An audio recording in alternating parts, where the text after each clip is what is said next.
Yes, sir. I'm back. It's still Thursday, 23rd. It's like 1 o'clock. I gotta get ready to go for this wedding rehearsal soon.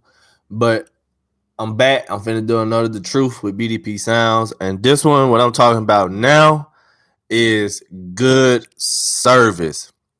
So I recently was on my IG kind of talking about this, but I'm not gonna get into the personal details because I'm trying to keep my social credit right. But good service. Good service. To me, acts of service is my love language. I have learned this now. And I just hate when somebody wants to provide service or help, or whatever they call it to you, and you could have did better yourself. I really hate it when you pay them.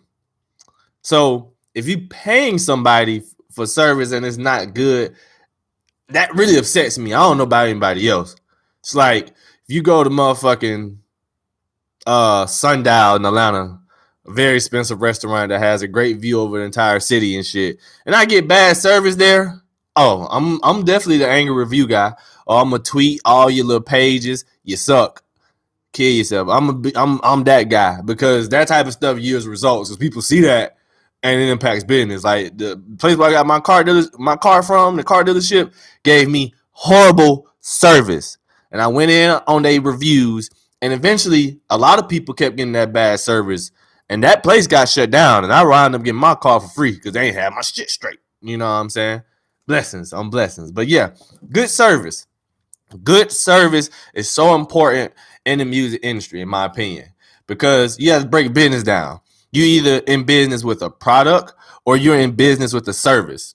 You feel me? In the music industry, it's entertainment. The service is entertainment, but we entertain through the product of music. Okay, so you could group that and split that whatever in many type of ways, but it's either a product or a service. If you got a mediocre product, if you got a mediocre service, then you should expect mediocre pay. Okay? But people got the game all fucked the fuck up because we living in a what is called a hyper capitalist society.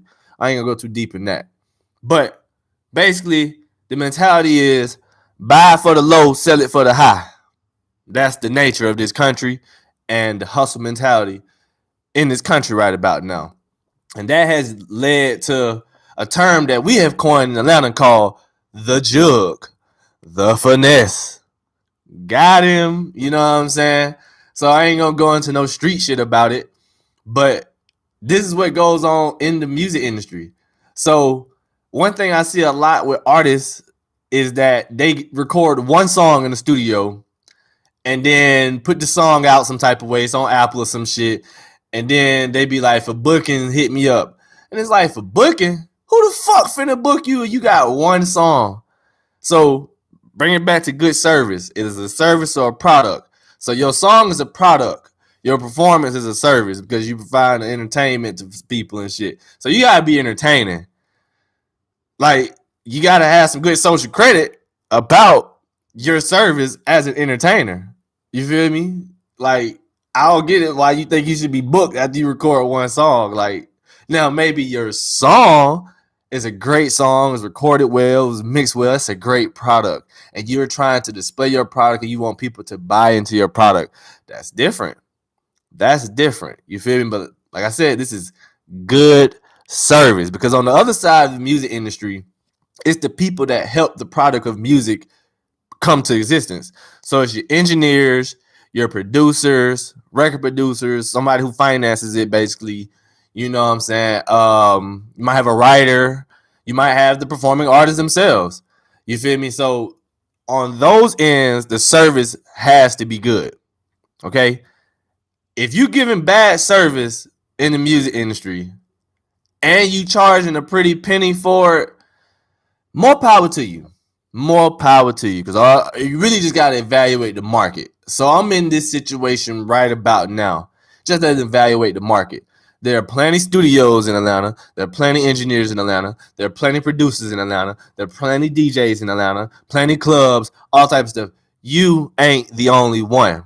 So depending on the service and the price for it, you know what I'm saying, that's where you get your market at. But I live by a simple saying I learned when I used to drive tow truck, going to different automotive shops. You'll see this sign, and it'll say good, fast, and cheap. Pick two, because you can't have all three. So you can't be good, fast, and cheap. You can be good and fast, but you can't be cheap. You can be cheap and good, but it won't be fast. You could be fast and cheap, but it won't be good. You get what I'm saying? That's the whole point of good service. So, I mean, you know, if you on the side collecting the money for the service, more power to you if you're going to ride the wave of the market. But if you on the side paying for service, like I do, because there's certain shit that I can't do, and I'm trying to pay somebody for their service, and then they give you bad service, you impact your social credit now. And that's the last video. And so, reiterate it again. Keep your social credit straight. But one real way in any business, to impact your social credit and possibly your actual real financial credit is to get money for some shit and you don't come through on it like you said you would. You have defaulted on your word. You have defaulted on your loan. That's just not good for you. You shooting yourself in the foot, and you ain't gonna be able to walk or run any further in any business. And in the music business, it's only really two things that keep it from not being street business. So tread lightly. Tread lightly. But that's the truth, BDP Sounds. Provide good service, especially if you're getting paid for it. Bye.